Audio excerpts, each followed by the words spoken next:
आशा करता हूं आप सब बहुत अच्छे होंगे। मेरा नाम है सिद्धांत अग्निहोत्री। स्टडी ग्लोस पे आपका बहुत बहुत स्वागत है। एस जयशंकर ने बहुत बड़ा बयान दिया है कि भगवान हनुमान और श्री कृष्ण दुनिया के सबसे बड़े डिप्लोमैट्स थे।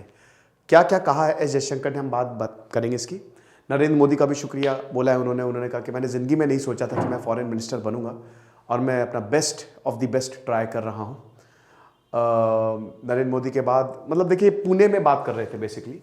इनकी जो किताब आई है मराठी में भारत मार्ग और इंग्लिश में India way the world uncertainties, उस पे इन्होंने महाभारत और रामायण के काफी रेफरेंसेस दिए हैं। तो क्या यहां पे बोला है हम बात करेंगे। सबसे पहले हनुमान जी और भगवान कृष्ण के बारे में बोला है। ठीक है, हनुमान जी भगवान शिव के अवतार और कृष्ण भगवान विष्णु के अवतार। मैं हर शनिवार को लखनऊ में हनुमान सेतु है वहाँ पे जाता हूँ। काफ़ी स्टूडेंट्स भी मिलते हैं, अगर आप मिलना चाहें तो आप आ सकते हैं। हर शनिवार को 6 साढ़े 6 के करीब मैं वहाँ पे रहता हूँ।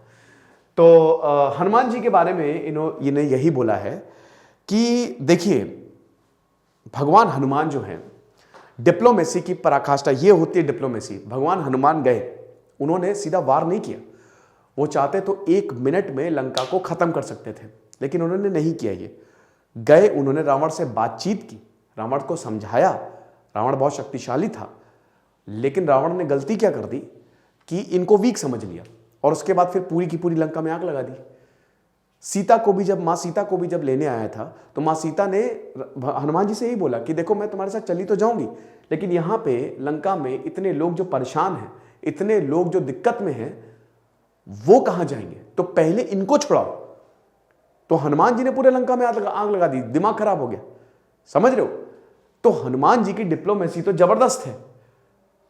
जिसका काम उसी को साझे, उन्होंने अपना काम डिप्लोमेसी तक ही रखा, क्योंकि रावण का वध कौन कर सकते थे? भगवान राम। और श्री कृष्ण के बारे में भी उन्होंने यही बात की। श्री कृष्ण को भी यहां पे देखिए, अब यहां पे इन्होंने श्री कृष्ण के बारे में बताया कि एक गजब के डिसीजन मेकर कैसे होते हैं। देखिए यहां पे इन्होंने भारत, चाइना और पाकिस्तान तीनों का ही रेफरेंस दिया है। भारत का स्पेशली रेफरेंस दिया है कि हम बहुत सारी गलतियों को माफ करते हैं और ये सही डिसीजन भी है। जैसे शिशुपाल की बात की है कि आपको पता ही ना कि शिशुपाल जो है वो भगवान कृष्ण को हर सभा में गालियां देता था, भर भर के गालियां देता था।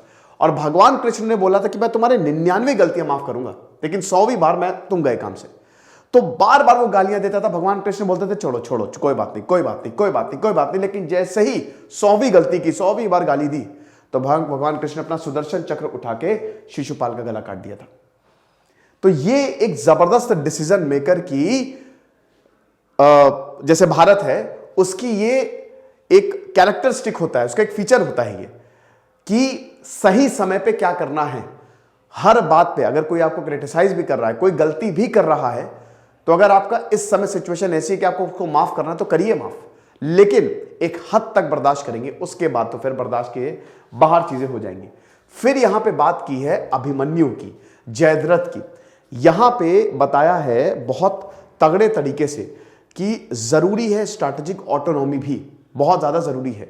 इन्होंने कौरव और पांडव के युद्ध को मल्टीपोलर वर्ल्ड से बांधा है। हम सबको पता है कि 1947 से लेकर 1991 भारत ने स्ट्रैटेजिक ऑटोनॉमी दी थी, बल्कि बायपोलर वर्ल्ड था।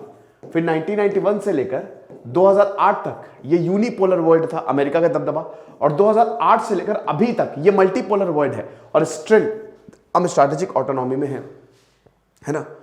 यहां पे बात की है जयद्रथ की कि किस तरीके से अभिमन्यु को हम सबको पता है, जो अर्जुन के सबसे वीर पुत्र, मतलब कहते हैं ना कि भैया अभिमन्यु ने तो गर्भ में ही सब कुछ सीख लिया था। तो अभिमन्यु को जब घेर के यहां पे मारा गया था, तब उसके बाद किस तरीके से अर्जुन बहुत एकदम प्रतिशोध में जल रहे थे, और उन्होंने बोला कि मैं जयद्रथ को, क्योंकि जयद्रथ मेन था, मैं जयद्रथ को शाम तक मार दूंगा, और अगर नहीं ऐसा हुआ तो मैं अपनी जान दे दूंगा, मैं भस्म हो जाऊंगा, मैं कूद जाऊंगा आग में। तो क्या हुआ कि जयद्रथ को छुपा दिया, यहां पे जयद्रथ को छुपा दिया।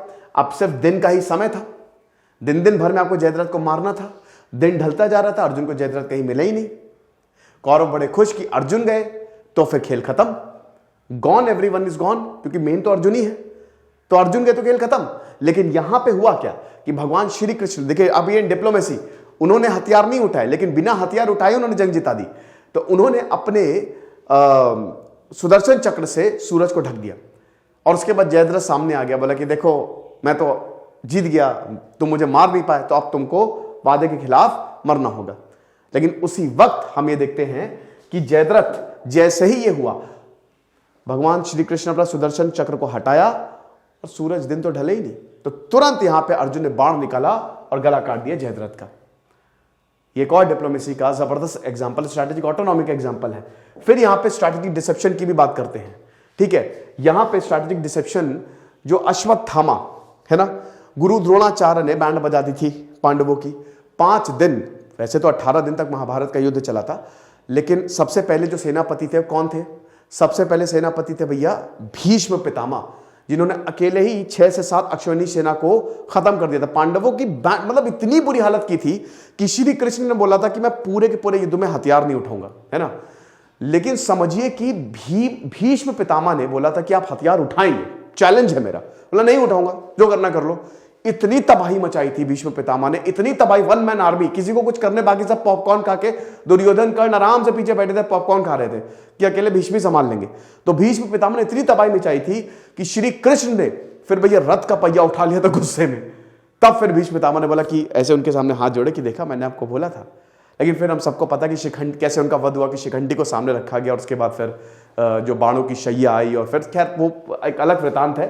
लेकिन वही मैं बता रहा हूं, अब यहां पे भी जब भीष्म जो है वो स्वर्ग से धारे, तब हम ये देखते हैं कि गुरु द्रोण को सेनापति बनाया गया। अब जब गुरु द्रोण को सेनापति बनाया गया तो 5 दिन तक भैया उनको कोई हिलाने वाला नहीं। गुरु द्रोण के ही तो स्टूडेंट्स थे, अब भाई अब गुरु को कहां हरा दोगे?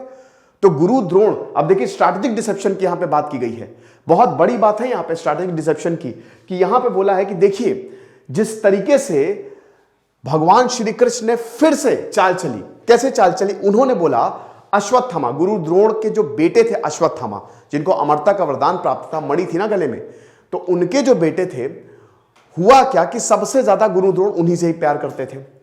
अब युधिष्ठिर से श्री कृष्ण ने बोला कि तुमको यह बोलना है अश्वत्थामा मर गया। युधिष्ठिर तो हम सबको पता सत्य के प्रतीक, उन्होंने बोला मैं ये नहीं बोलूंगा। एक हाथी था अश्वत्थामा का नाम का, बस उसी को मारना था और हमको ये मैसेज पहुंचाना था कि अश्वत्थामा मर गया। तो अब हुआ क्या कि देखो तुमको युद्ध जीतना तो बोलना पड़ेगा, श्री कृष्ण ने समझा, बट यहां पे युधिष्ठिर माने नहीं, बोला कोई बात नहीं मत मानो, इतना तो बोल दो अश्वत्थामा मर गया मगर हाथी। तो भैया हुआ क्या कि गुरु द्रोण के पास युधिष्ठिर गया, युधिष्ठिर कभी झूठ नहीं बोलते थे, तो युधिष्ठिर ने बोला अश्वत्थामा मर गया गुरु द्रोण से। और जैसे ही गुरु द्रोण ने यह सुना वो एकदम ब्लैंक हो गए। जैसे ही अगला शब्द बोलने वाले थे युधिष्ठिर, मगर हाथी, वहीं पे श्री कृष्ण ने शंख बजा दिया।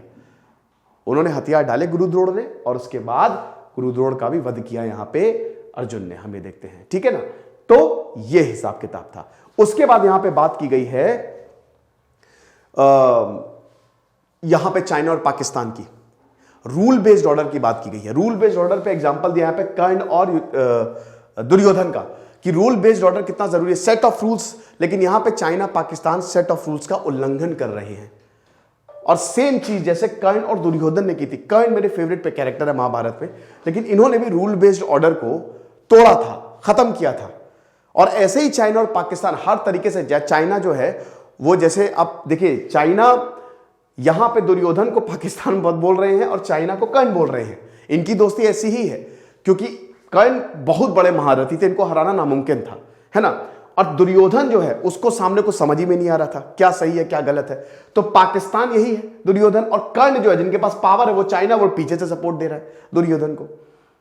तो ये रूल बेस्ड ऑर्डर को खत्म ये लोग कर रहे हैं, लेकिन वही चीज है कि अधर्म का नाश तो होता ही होता है। तो ये एस जयशंकर ने बहुत जबरदस्त रेफरेंसेस दिए हैं और बोला है कि इस तरीके से श्री कृष्ण और भगवान हनुमान सबसे बड़े डिप्लोमेट्स थे। हमारी सेल शुरू है दोस्तों, 31 जनवरी लास्ट डेट है, परसों तक सेल है, फिर एंड हो जाएगी। कोर्सेज को आप अवेल करें, बहुत अच्छा मौका है, आपको सारे कोर्सेज 25% पे ऑफ पे मिलेंगे। जय हिंद कूपन कोड आपको यूज करना है। आई होप चीजें आपको समझ में आएंगी। खुश रहिए, पढ़ते रहिए। दिस इज सिद्धांत अग्निहोत्री साइनिंग ऑफ।